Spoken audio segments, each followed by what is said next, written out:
Well, some scintillating batsmanship from the men in red. The first 10-wicket win of the season and plenty of records tumbling there. The third highest 10-wicket chase in the history of the tournament. And it all came courtesy the third uncapped player ever to get 100 in this tournament. So fantastic for the men from Bangalore. Just remind you of the numbers that led to that. 177 for 9, which in context of being 70 for 4 at 10 overs was a pretty decent total, but always under par, and Bangalore made it look exactly like that. No big stars came to the party for Rajasthan. In Bangalore's case, the likes of A.B. de Villiers and Glenn Maxwell didn't come to the party either, for a different reason. They didn't need to come to the party. The guys on top did it all, and to discuss it on Cricbuzz Live, brought to you in association with our fantasy partners, My 11 Circle. I'm in the company of Shaun Pollock and Pommie Mbangwa. Pommie, we knew it was under par, but that underlines some sort of brilliance, particularly from Virat Kohli. We'll talk about the centurion later.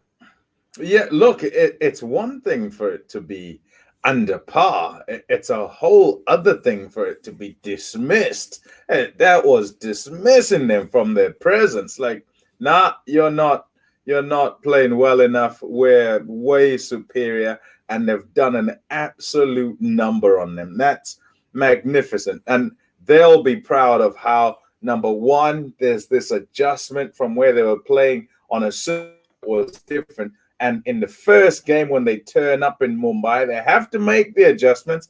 They make those adjustments, and they absolutely blitz Rajasthan Royals. I think Virat Kohli's innings was good. I think, though, we watched and we saw where, he wasn't fluent at the beginning. He was struggling to try and get the ball away. It's not often you'd say, halfway through the game that he's batting at a runner ball, having started up front with fielders in and everything, and also being outscored by the youngster who was particularly fluent. And then it just came together, spent some time out there, came together, and the Virat Kohli that we all know came to the fore and put the finishing touches to it. I thought it was magnificent. It will no doubt spur him on as well. It might be the kick on that he wanted and needed to get himself into some sort of groove so that it's not just the other two guys that are doing it, and he is one of those as well, and they'll do it all three, perhaps. But yeah, it was really good batting. We know he can do this, though. We know that, it's a matter of time before something like this comes out. Yeah, Shaun, we talked on Cricbuzz Combox, the first 100 partnership for Bangalore since 2017. And on that day, it was Gale and Kohli, Gale dominating, Kohli playing second fiddle. Today, Kohli played second fiddle again, but got into the groove later. What about the centurion, Devdutt Padikkal? Yeah, fantastic. I've always liked him from the time I saw him in the UAE. I thought he was class. I like the fact that he's tall, he's got all the elegant shots, and he's got a fantastic technique. I think in the UAE, what I felt about him is he played some good shots, but was obviously doing a job of accumulating too many dot balls for a period of time. And I think he's looked at that, and he's gone away domestically, got runs. I felt for him a little bit in the fact that he had some issues, so couldn't get his tournament underway. And probably couldn't acclimatize as much to Chennai as he would have wanted to, but he sure didn't struggle at all today. When he got to that Wankhede Stadium, we said that the surface was probably going to suit him. It would just suit some stroke play, but I saw some more power hitting from him than I expected. Some fantastic shots in those first 6. He really did take the attack to that bowling lineup and put them under pressure. Whatever hope that they thought they had was put to bed after 6 overs because of the way he as Pommie mentioned, as he was dismissive of what they threw at him, and just continued in stature. And it probably got a little bit stronger as well because he was hitting some balls way back there. So that's really good signs for them. They were offering a team who relied on the top 3. They've now got a young guy there. They've got some real depth in the middle, and they've got some hitability at the back end. So batting-wise, looking superb for the RCB. Yeah, Maxwell said at the end of the game, it's one of the easiest outings he'll have had for any franchise ever. Nothing much to do the entire game. But he said we were most happy to sit in that dugout and not go out there to bat. There are times you want to go and bat, especially when it's a good surface. He said they were looking so good out there. Go and finish the job, boys. Yeah, I tell you what, for teams, if winning by 10 wickets is, and it doesn't matter what kind of game it is, I think. I think whether you're playing a long game, you're playing a one-day game, or this the shortest format, it's emphatic. It just kind of reinforces the dominance you've had in the game. And in this one, there's just been no answer at all from Rajasthan Royals. So a team that had won 3 games, now gone 4 out of 4, and feeling, look, like they've got even better. That's that's something. That's something at this stage of the tournament, isn't it? But I think if we just had a look at that graphic over there, Shaun, the one thing you'll have to look at there, however emphatic today was, it was the first real emphatic win. Because of 4 out of 4, we might just get carried away and say, wow, they're absolutely killing it. Well, 4 out of 4, well done, but they're not necessarily killing it. At least the first 2 games were relatively close. Yeah, I think that was more the nature of the surface, though. When you always talk about a pitch, and if it's a bit average, what it does is brings teams together, whether you're strong or not strong. It tends to make it a closer contest. And that was the case in point. We must say that they've got the most runs and looked the most dominant on that surface where all other teams have struggled. And then when they've moved on to a better one, they've played superbly well. So, you also look, so you've had those 2 at the top of the order. Maxwell, you've had ABD, all striking, and even some contributions from lower down. So everyone's sort of in some good touch. And the more of the top 6 that you can get firing, the better for you as a team. So I think they'll be happy. I'm sure they'll keep their wits about them, won't get too excited. But gee, you can't fault 4 from 4. I can think of worse positions to be in. Yeah, absolutely. I think what I was really trying to get at was they wouldn't mind the fact that every win has been something slightly different. As Shaun pointed out, Pommie, early on, different surface. They played better than other teams, made more runs than other teams in Chennai. So they've played in 2 different surfaces. They will be moving to different cities. And it's just progressing perfectly for a team who want to get their maiden title. Yeah, and that's why I say what is heartening for them is that this is an actual improvement. And I know you might look at it and say the surface suits it better. The surface means that they'd be able to play better, but you still have to go out and do it. You still have to, in the conditions that are good, after your opposition have gone and placed, and achieved a below par according to us, and now according to RCB, a below par total. You've then got to show that you're able to overhaul that total and overhaul it comfortably. They did that. They did more than that. And yes, you only get to see a couple of guys play. In fact, they might look at things and say, in the bowling, we weren't perhaps as good as we could be. But at the halfway stage, they'd have been happy with the score, might still have been critical of their bowlers, but maybe they weren't aware of just how good the surface was. And now having batted, they're going to go back in and say, oh, that was good. More than good. Excellent. Perhaps we're being a little harsh on the bowlers at the time, because it's proven game after game that this surface is good. It's good for the batters, and you've got to make sure you use it when you turn up to play in Mumbai.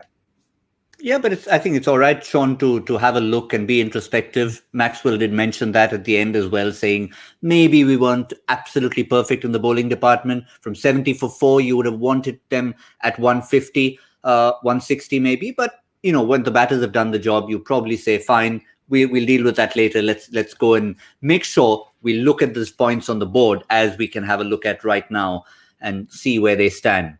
Doesn't happen very often when you're in a position with 8 points from 4 games, especially for Bangalore. We remember Kings 11 Punjab, as they were at the time. They had 5 in a row a few seasons ago at the beginning of the tournament, but here's 4 out of 4. And look at the men in pink right at the bottom with just the 2 points. Hyderabad, remember, were the only scoreless team till they got that victory the other night. So everyone's got points on the board. 2, they've all clumped up with net run rates separating them. Well, coming back to looking back at what happened in this particular game between red and pink, Pommie, I think, lots to look forward to for Bangalore. But what about Rajasthan? I mean, it's one thing, we've spoken a lot about what happened in their batting innings. They had the positives with their youngsters. Is it just the surface they look at as far as the bowlers are concerned, or could they have done something different? Yeah, sometimes you come up against guys and they're playing well and you don't choose correctly with regard to the way you're going to go against them. And then they get on a roll and you're unable to pull them back. I think you also have to have this ability to forget bad performances, because you don't turn into a bad player because you had a bad performance.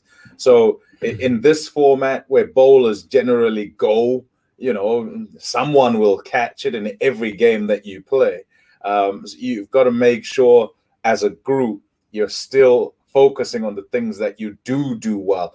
You have to be critical of self, yes, and ensure that you're analyzing the bits that did go wrong and not necessarily the outcome. So what is it you were trying to do? How far did you get it wrong? If you got it totally wrong, if you tried to do certain things and got them totally wrong, then it's a skill and execution thing on the day.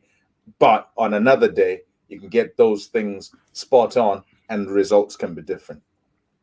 Yeah, Sanju Samson, Shaun, used the word homework, that we can't we can't put ourselves down. We know that it's a game and we can pick yourselves up, but they need to go and do some homework. What's the homework? What's the teacher got to stand at the blackboard and say to them?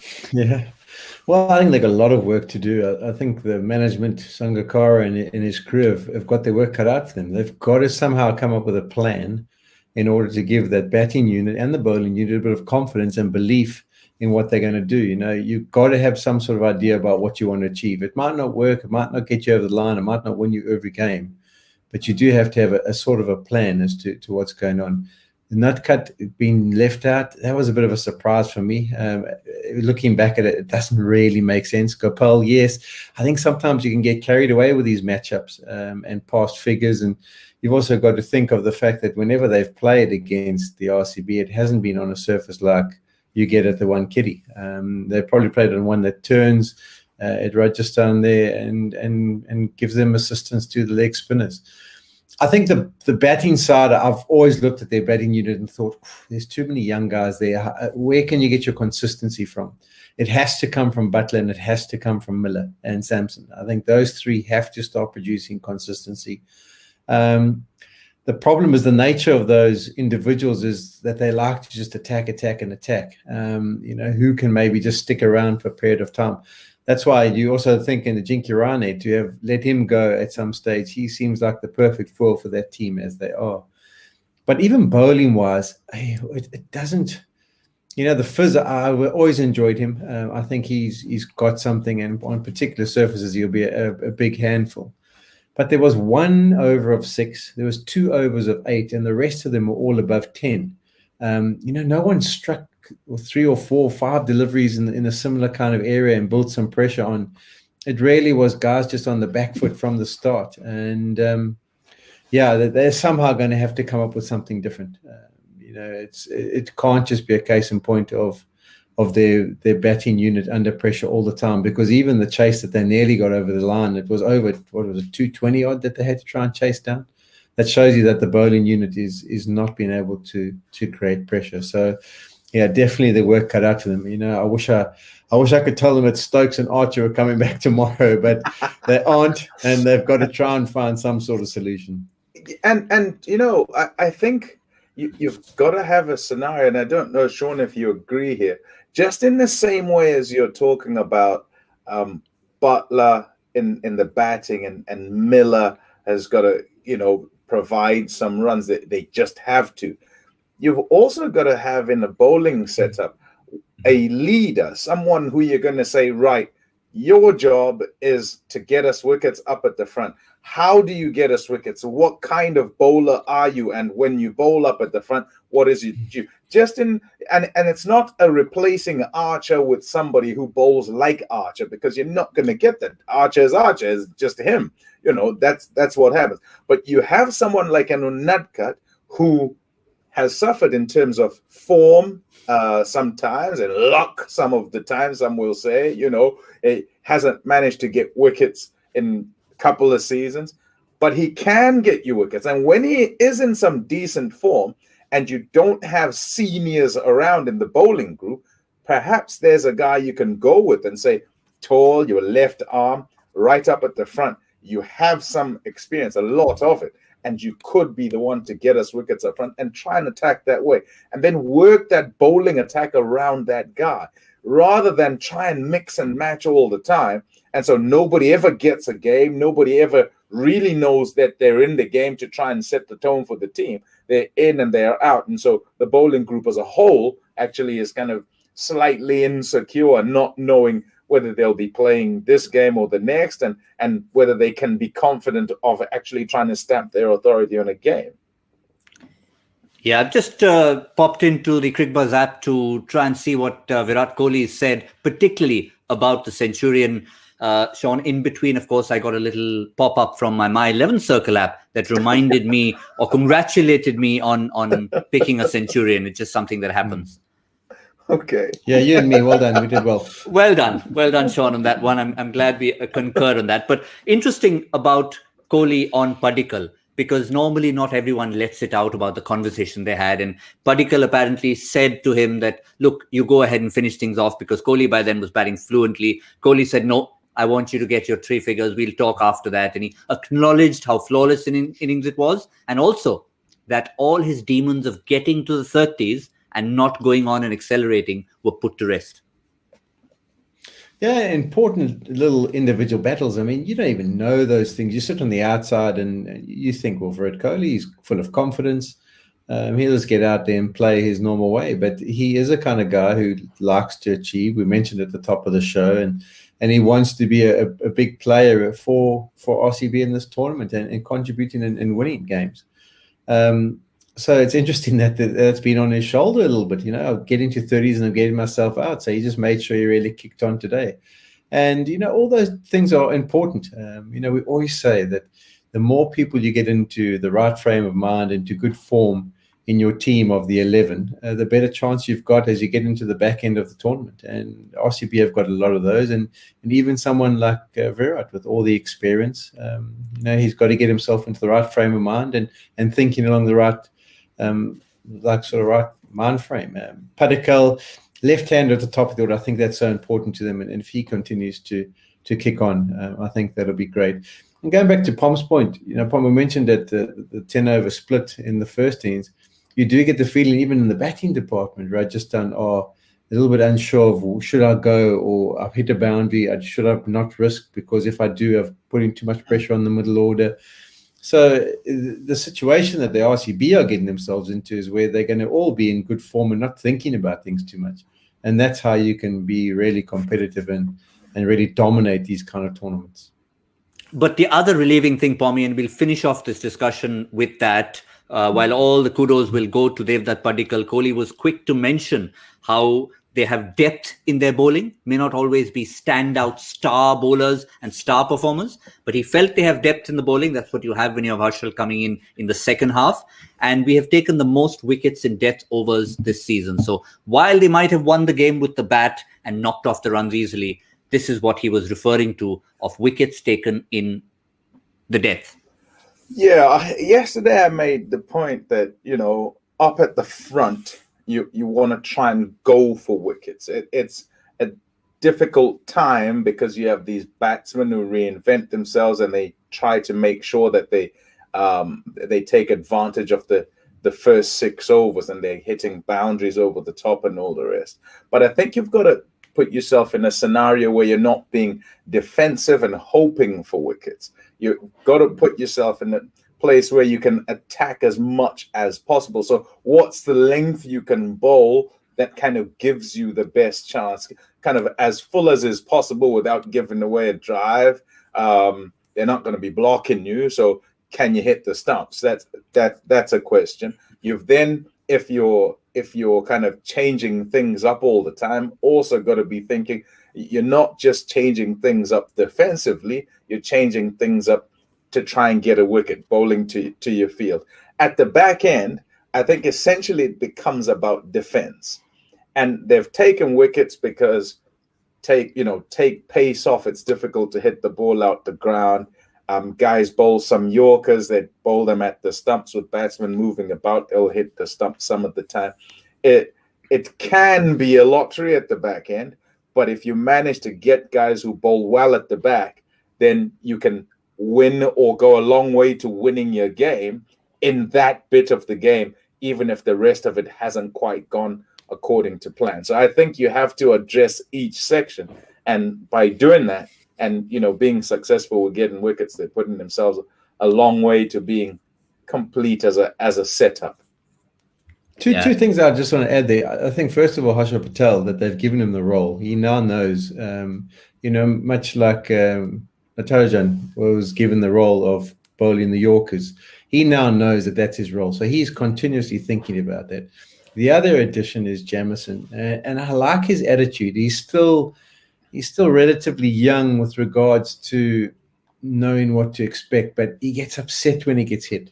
He gets angry with the batters when he gets hit. He gets angry with the fielders when they misfield or don't take opportunities. I mean, Kohli dropped a catch and he gave him a bit of a dirty look.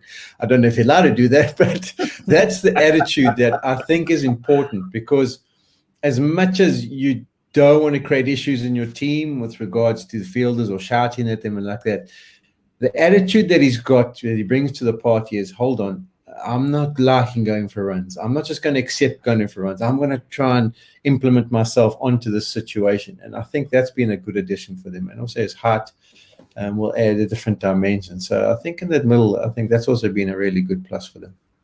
Yeah. Glad that you spotted that, Shaun. It was a tough catch from Kohli, but that reaction from Kyle Jamieson was absolutely priceless. He was like, come on, man.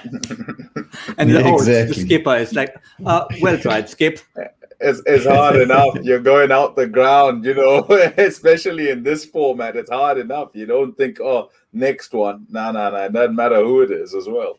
As bowlers, to conclude this segment on a fun note, as bowlers, have you ever had a skipper you've had a real go at for putting a catch down? Pommie, you first.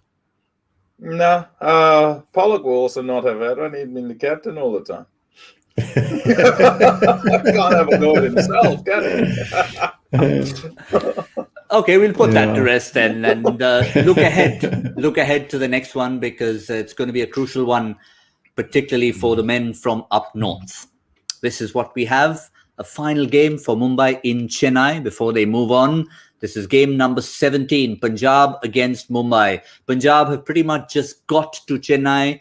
They've not found the conditions to their liking. How will they turn things around quickly? A little bit of a reverse to the kind of discussion we had about Mumbai and a team welcomed into Mumbai like Bangalore, who did so well there. So let's start with Team Punjab. Shaun, what are the kind of problems they address and how do they adapt quickly enough? Because Mumbai are serious opposition. Yeah, they are. And the thing about Mumbai, they've got the options that they can use, particularly in the bowling department. I mean, we saw the other night. I mean, Rohit's bowled some, Pollard's played his part at times. So they really can just mix things up according to how the surface goes. I can't see them changing much with regards to their team. Javed Yadav is probably the only option that they might consider bringing something else in. But yeah, a really strong unit. And I mean, they really have come to terms with the surface now. They must have a real good understanding. One last push and then they move on. And I think they'll be a very difficult team to beat, because we've seen in a lot of situations, even when they haven't posted as much as they could have, they've still been really competitive, almost down to that last delivery. And there's a few guys who need to kick on. I think Quinton de Kock would want to get more. Hardik Pandya would want to contribute more. So they'll be chomping to really get on and play better. And I'm sure Rohit Sharma's got over whatever kept him off the field last night. So they should be at full strength. Well, Punjab, sure. I don't know what to say. I don't know how quickly they can adapt. And I think it's going to be a real challenge for them to adapt to those conditions to be able to post. And then the bowling-wise, how can they use enough of their staff to be able to create pressure? I don't see them pushing Mumbai. If you had to say to me, I had to put my house in it, I would think Mumbai should win this one comfortably. But fair enough. say, Your house has generally been leaning towards Mumbai, so that's fine, Shaun. We won't question you on that one. We'll come to Punjab in a moment. I think since we started the discussion and saw the Mumbai team, let's finish off that, Pommie. With Punjab coming in there, trying to adapt to the conditions, but with what happened in that previous game, how will Mumbai view this contest?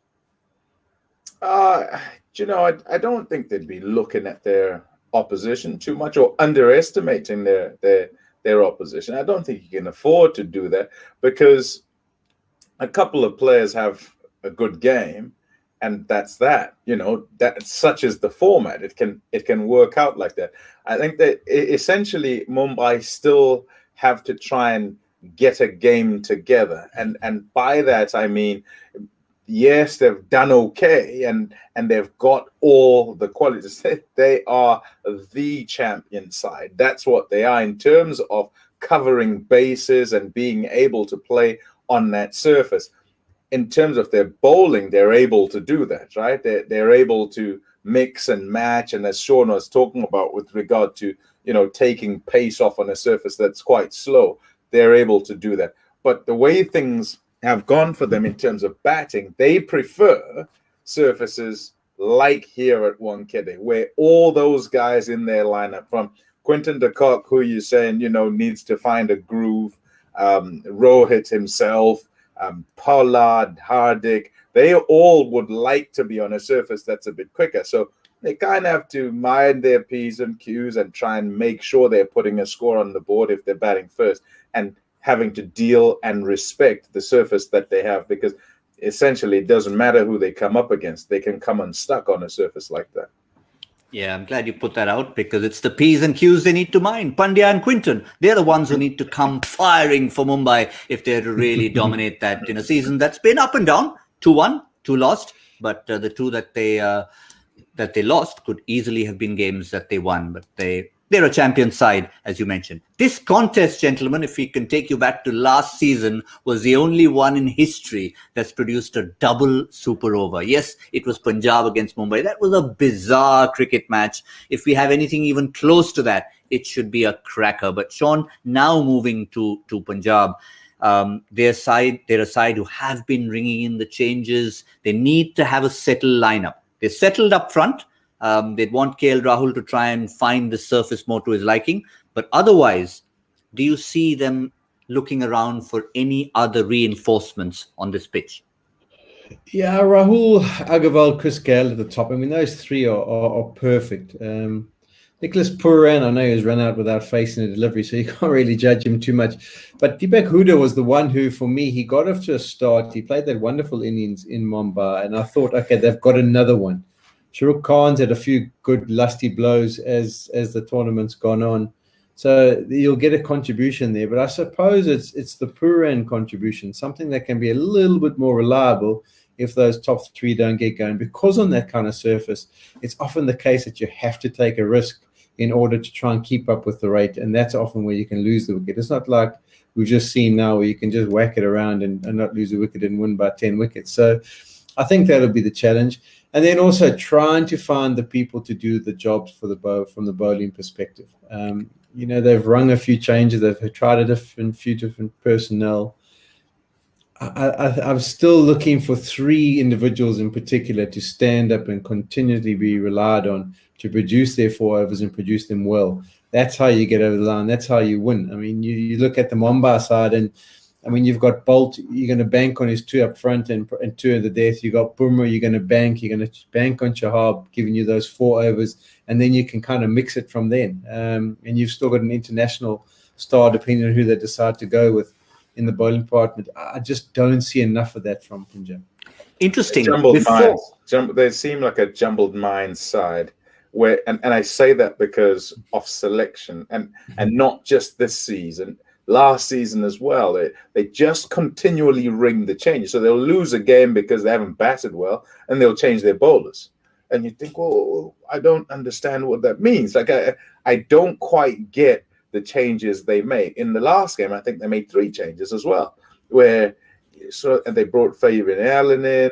I'm trying to think. Moses Henriques. Yeah, Moses Henriques in, and you say, well, why are you doing that? And you think, okay, well, more all-rounders, but why are you doing more all-rounders? You know, are you trying to bolster the batting? Are you saying you want to, you know, go harder for longer? Because there was a strike rate thing about KL Rahul. He played those 50 balls and didn't kick on at any point, haven't batted up at the front. It's a tough thing when a side doesn't get started and they're searching, trying to figure out a way that they can make the whole team click. In times past, it's been a case of trying to sort out one bit, which was probably let's try and work on the finishing in terms of the bowling, or let's try and work on the finishing from the middle order in terms of the batting, because they're getting it up at the front with Mayank and KL. But this time around, it's just everything everywhere. So yeah, they kind of put your hand here and there's a hole there, and you put your hand there and there's a hole there. So, and all in the space of a few games. So yeah, it's a tough place for them to be. And in the end, you just need your biggest players, your most senior players, to be the ones that can get up. It's tough when you go 3 on the bounce, isn't it? Yeah, if you can have a look at what they've done so far, they've batted first every single time. They defended a score in their opening game, and the next 3, their score was chased down. So they still haven't chased a total in the tournament so far. But just in conclusion, one final question. We've talked about all those possible changes, Shaun Pollock. with Henriques and Fabian Allen having come in the previous game, why is a different matter? You need to keep them in for one more. Do you keep Pooran in? Yeah, you can't do a David Miller on him. Where he plays, gets run out without facing, and doesn't play again. No, I think they need to stick with him. Anyone who's had a little bit of experience and time, in that environment, with a little bit of confidence, I would stick with him. It's a big game for them, and conditions-wise, I think he would have experienced more of those conditions than a lot of other people. Yeah, I mean, some of those surfaces in the West Indies are pretty similar to what you get there. It's good play. Then it's just one of those runs that he's going through. Chris Gale is the other question. At what point in time does that gas start to run out in the tank? And he says, okay, need a few days off. Remember, previous seasons, he was not playing, suddenly brought in. 7 games he didn't play last season. And then, where is Chris Gale? Oh, here I am. And this time around... 50, right? That's what it did last time, right? And said, for my fans. Yeah, 5 on the trot after Gale arrived. So we did a before Gale and an after Gale comparison, and well, this time it's been different. It's Gale's been there. They've lost 3 out of 4, but will they change things in the next game? Joy factor. That's the other question we have still left unanswered. We gave you the question. In this event, which team was on the losing side when a team last chased down a total of over 150 after losing 5 wickets in the power play? Well, the answer is it was Gujarat Lions in a playoff game against Bengaluru in 2016. This was an AB de Villiers special. The reason why we were trying to give a hint to last night was not because it had anything to do with it, but we had a similar situation. 5 wickets lost and going after a huge total at the end. It was a tough one to try and pick from history, but somebody did pick it, and he picked it before anyone else. And tonight's winner is Manan Mehta. Yeah, you've got to be a bit of a cricket nuffy if you need to pull that one out of the hat, don't you? Because I certainly had absolutely no clue. Look at that smug expression on Joy's face. I like the way you have that photograph where he's sitting there and going, see, I knew it, you didn't. He never does that. But it's always good when you can challenge all our wonderful quizzers. Well, that's all we have. Another reminder for all of you, Cricbuzz Plus. Shaun Pollock's already hinted at something he's read. We're all getting into it. We're all getting extra content, even though we're very much part of the team here. For all of you, it's going to be a bonus. Subscribe to Cricbuzz Plus. Trust me, you won't regret it. That's all we have in store. Well, it's going to be all 3 of us back tomorrow, gentlemen, For tonight, it's thank you to Pommie Mbangwa. Thank you to Shaun Pollock. We'll see you for Punjab against Mumbai. It's going to be a cracker on Cricbuzz Live, brought to you in association with our fantasy partners, My 11 Circle.